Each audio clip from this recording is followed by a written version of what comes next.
साथियों, मैं डॉक्टर रितु सिंह।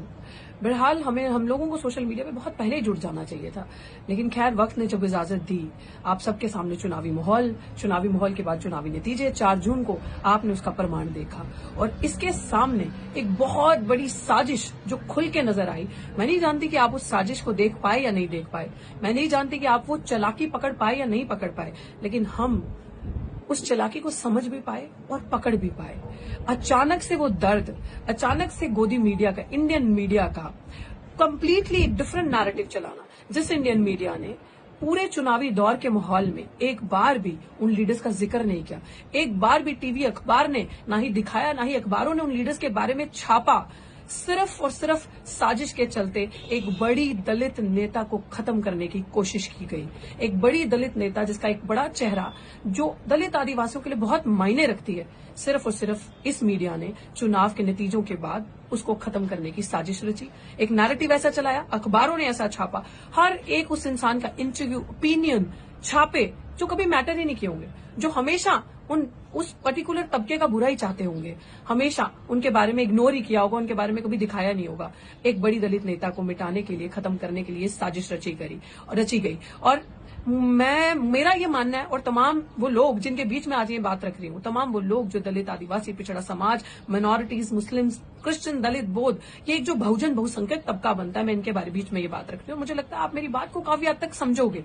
मैं ये बात का एहसास दिलाना आपको क्यों जरूरी है कि इंडियन मीडिया और इंडियन पॉलिटिक्स खास करके अगर मैं बात करूं तो एक दलित बहुजन राजनीति के बिना अधूरी है, और एक दलित लीडर के बिना, ट्रू लीडरशिप के बिना इंडियन पॉलिटिक्स कभी सर्वाइव ही नहीं कर सकती और कभी चल ही नहीं सकती, जो उनके हकों की बात करता हो। और इंडियन मीडिया ने आपको क्या दिखाया? अपने दिल पे हाथ रखिए और पूछिए अपने आप से कि इंडियन मीडिया ने पिछले 3 महीनों से जब से ये चुनावी माहौल बना है, सिर्फ आपको 2 चेहरे दिखाए और 2 विकल्प दिखाए, नरेंद्र मोदी वर्सेस राहुल गांधी। सिर्फ ये 2 चीजें करके दिखाई।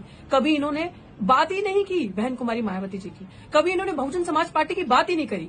और मुझे एक बात आप बताएं, मैं उस समाज से, उन लोगों से ये चीज पूछना चाहती हूँ जो आज ब्लेम गेम खेल रहे हैं कि हम लोग हार गए चुनाव, बीएसपी की वजह से 16 सीटें बीजेपी ले गई। तो मुझे एक बात बताओ भाई, ठेका लिया है क्या? डेमोक्रेसी है, डेमोक्रेटिक कंट्री है वो। इस डेमोक्रेसी में एक नेशनल पार्टी सभी की सभी, पूरी की पूरी यूपी की सीटों पे चुनाव लड़ेगी, और जब देश में चुनाव होगा तो पूरे देश में अपने दम पे चुनाव लड़ा जाएगा। पार्टी की गलती नहीं, गलती उन लोगों की है जो ये भूल जाते हैं हमारा असली घर कहाँ है। गलती कोई बात नहीं, स्ट्रैटेजी कभी फेल होती है, कभी हिट होती है, स्ट्रैटेजी बदली ऊपर नीचे जा सकती है। आप लोग जो आज पिछले 1 हफ्ते से ये नैरेटिव चल रहा है, उन लोगों को भी मैं बताना चाहती हूँ। मैं उस सवालों के भी जवाब दूंगी जो आप लोग मुझसे कर लो, लेकिन मैं आप लोगों को ये बात जरूर बताना चाहती हूँ, गांधी परिवार के पीछे कांग्रेस है, बीजेपी के पीछे आरएसएस है, दलित, आदिवासी, बहुजनों, आपके पीछे क्या है? क्या है? किधर खड़े हो? इसने लात मारी तो इधर, इसने लात मारी तो इधर, दोनों में बस डोलते रहना है। आपके पीछे क्या है? और जो लोग मेरी बात समझ पाए, बहुजन समाज अगर मेरे को देख रहा है और मेरी बात सुन रहा है, समझ पा रहा है, तो आपके पीछे सिर्फ और सिर्फ मात्र एक विकल्प, आपकी अपनी पार्टी, बहुजन समाज पार्टी, जो एक विचारधारा पे आधारित पार्टी है, जिसके पास विचार है, जिसके पास आइडियोलॉजी है, जो सिद्धांतों पे कायम पार्टी है, जो किसी का बुरा नहीं करेगी, जो छल कपट जाति के नाम पे लोगों के साथ अत्याचार नहीं करेगी, जो किसी का हक नहीं खाएगी, जो आपके साथ खड़ी होगी। आप बहन कुमारी मायावती जी पे बात करते हैं, आप उन पे लांछन लगाते हैं, आप उनको बताते हैं कि वो सड़कों पे नहीं आती, तो ठीक है।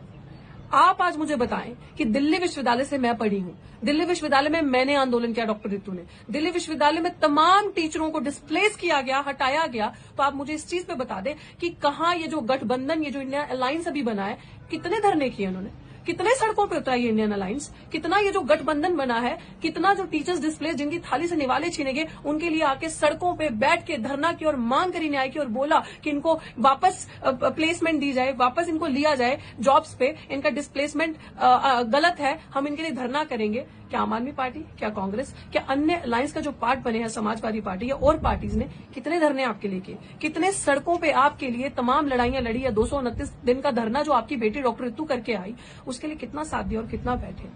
बहुत आसान होता है कि जब आपका कोई लीडर बैठा है ऊंची पदवी पे, क्योंकि वो दलित समाज से, क्योंकि उन्होंने सब सहा है और वो महिला है, बहुत ईजी होता है पानी उस तरफ गिरना जहां ढलान है, लांछन लगाना, ये बहुत आसान है ये काम करना। लेकिन आप याद करें वो दौर, और डॉक्टर रितु से आप ये पूछते हैं कि ऐसे तमाम अभी मैं कमेंट्स के स्क्रीनशॉट्स डालूंगी, आप जरूर देखिएगा। मुझे लोगों ने ये सवाल किया कि लीडर तो आप बहुत अच्छी हैं, बहुत अच्छा काम किया आपने, बहुत अच्छा डिसीजन लिया पॉलिटिक्स करने का और पॉलिटिक्स ज्वाइन करने का और चुनाव लड़ने का, लेकिन पार्टी बहुत गलत चूज करी। मतलब आप जानते भी हैं मुझे आपके वेरिफिकेशन की वैलिडेशन की जरूरत नहीं है, एंड यू आर सेइंग कि we use to follow you. Please don't follow me, क्योंकि आप मेरे सिद्धांत, आप मेरे विचार कभी नहीं समझ सकते। आप उन चीजों को, उस दर्द को कभी नहीं समझ सकते। डॉक्टर ऋतु ने जो स्टैंड 10 साल पहले से, जब से संघर्ष करिए, जो लिया था, आज भी उसी स्टैंड पे खड़ी है। आज भी वो स्टैंड कायम है। आज भी वो विचारधारा, वो अम्बेडकरवादी, वो समानता की, स्वतंत्रता से पहले जो समानता की बात करता हो, जो सिद्धांतों पर चलने का जो सर ना झुकाता हो, जो हर एक को उसके राइट्स के अधिकारों की बात करता हो, आज भी उन सिद्धांतों पर खड़ी है। अगर किसान का आंदोलन चल रहा था तो किसान मजदूर का नारा लगा के बुलंद आवाज थे, उनकी आवाज बनी।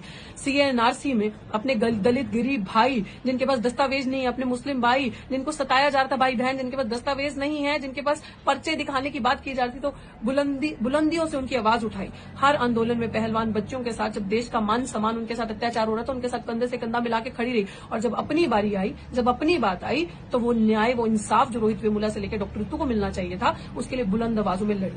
अपना आंदोलन करते करते ये एहसास हुआ कि इतनी पावर, इतनी ताकत हम लोगों में, हमारे समाज में है कि हम एक हो सकते हैं, लेकिन सिर्फ और सिर्फ कमी है तो कलम की ताकत की। क्योंकि कलम की ताकत उनके पास है, इसलिए क्रिमिनल अभी तक कुर्सी पे कार्यरत है, अभी तक वो कुर्सी पे प्रिंसिपल बनी बैठी है, और वो इसी संघ के प्रिंसिपल है जिस संघ के झंडे डंडे दरियां आप बिछाते हैं। इसी संघ की वजह से, इसी आरएसएस की वजह से वो प्रिंसिपल वहां पे बैठी है। तो आप बात करते हैं इस समानता की, आप बात करते हैं उन पार्टीज की, आप बात करते हैं इन सारी चीजों की कि ये आपके साथ फेयर एंड जस्ट ट्रीटमेंट करेंगे। तो डॉक्टर ऋतु सिंह को ये डिसीजन लेना पड़ा कि चुनाव लड़ना है और उस विचारधारा को ऊपर उठाना है, मान्यवर साहब कांशीराम जी की। और दूसरी बात कि डॉक्टर ऋतु सिंह ने चंडीगढ़ से चुनाव क्यों लड़ा, डॉक्टर ऋतु सिंह ने बीएसपी की सीट से चंडीगढ़ से चुनाव क्यों लड़ा, तो मैं आपको आज आप लोगों के सवालों के जवाब दे दूं कि आप सबने कहा कि डॉक्टर ऋतु सिंह ने बीएसपी की सीट, बीएसपी एक नेशनल पार्टी है और राष्ट्रीय स्तर की पार्टी।